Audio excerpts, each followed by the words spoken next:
Dan Davies, PJ Club Professional here at the Chase Golf and Country Club. If you're somebody that struggles with your ball striking, if you catch the ground a little bit before the golf ball or catch the ball a little bit thin, then this video is perfect for you. I'm going to tell you what causes it and then how you're going to fix it. Before we start, if you're enjoying these videos, please make sure you subscribe to the channel, tick the notification buttons, and then you get notified when the next video comes along.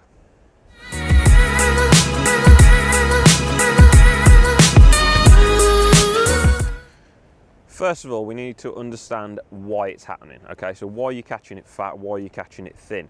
Now, in simple terms, all that's happening is the low point of the swing. So if you imagine the swing, sort of the bottom half of the swing is a semicircle, the low point, so the bottom of that semicircle, is before the ball. Okay, so as you're delivering the club into the golf ball here, where the bottom of the arc is there, so then you either catch the ground, which is when you catch it heavy, or you miss the ground, catch it halfway up the ball, and you catch it thin, okay? So the real thing that we need to fix is where the low point of the swing is, and it needs to be just after the golf ball, okay? So we're catching the ball on the slight down swing, okay? So we want to be compressing the ball rather than trying to lift the ball in the air, which brings me on to a very common fault within amateur golfers. So it's more sort of, it happens more often when you've got something to go over in front of you. Okay, so you think about the last time you played a hole where there's water in front of the green. Your natural instinct is to go, right, okay, I need to lift the ball in the air. Okay, now this is sort of a term that gets used by a lot of beginner golfers. Well, I need to get more lift on the golf ball. Okay, now if you think of any other sport, let's say if you're playing tennis and you want to play a lob shot, the object ball is in the air. So for you to play that lob shot where we lift the tennis ball in the air, you would lean back and swing up.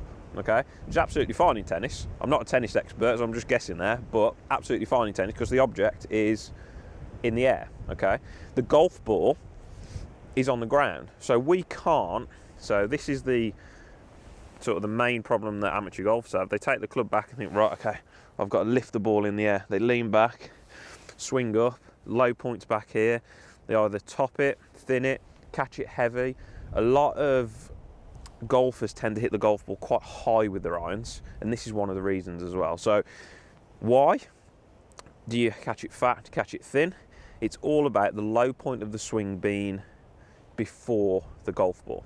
Okay, so it's all about, as you deliver in the club, that low point is before the golf ball. Okay, before we move on to how we're going to fix it, I want to explain loft to you. Now, loft is the angle on the golf club here. Okay, so that is what's going to get the golf ball in the air for you. So if I pop a T-peg on that there, just so you can see it, that angle there is what's going to get the ball in the air for you. So it's really important that you don't need to lean back and swing up to get the ball in the air. The loft's going to do the work for you. So the old-fashioned saying of let the club do the work, really let it do the work. The loft is going to get the ball up in the air for you. So today I'm going to give you two drills of how we're going to fix it, okay? So the one key sort of coaching point I really want you to focus on is think about your sternum, so the middle of your chest, the zip on your top, the buttons on your t-shirt, anything that represents the middle of your chest. And as you're swinging through the ball, I want you to focus on keeping your zip over the golf ball rather than leaning back and hitting up, okay? So zip over the ball and make sure we follow through. Okay, now first drill is the tail drill. Okay, so the two drills I'm going to show you today, they're both doing the same thing just in a different way. So find which one, you haven't got to use both, find which one works better for you and then stick with it. So both you can use at the range, they're not going to cost you a fortune. It's a towel and a T-peg. Okay, so I would imagine everybody's got one already. So number one is the towel. Okay, so what we're going to do, we're going to place this towel 2 club heads behind the golf ball. Okay, so it allows you room to get through onto the ball, and it's simple as this. In all you're going to do is you're going to hit the shot, you're going to miss the towel, you're going to hit the ball, and that's it. okay? And it's repetition that's going to work, so it just needs to be practiced. And once you start hitting a few good shots, you'll understand then that, okay, I haven't got to try and lean back and get the ball into the air, okay? The loft does it for me. So let's have a quick go. Make sure I'm aiming in the right spot.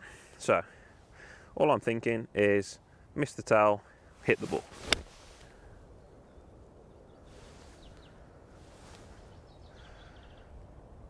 Pretty good. A little bit short, but online. Okay, second drill, like we said, it's doing exactly the same thing. Take the towel away. I'll put the ball in the same spot.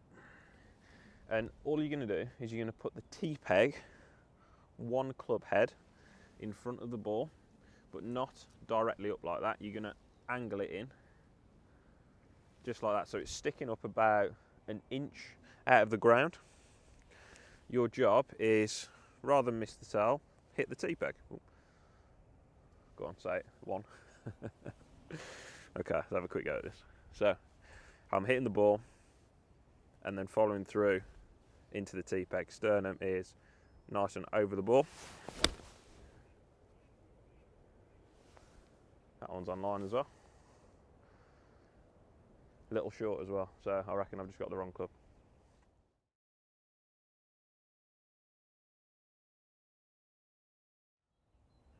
I hope that video's helped you with your ball striking, so let me know how it goes. If you'd like to see any other specific videos, just drop any suggestions in the comment section below, and I look forward to seeing you soon.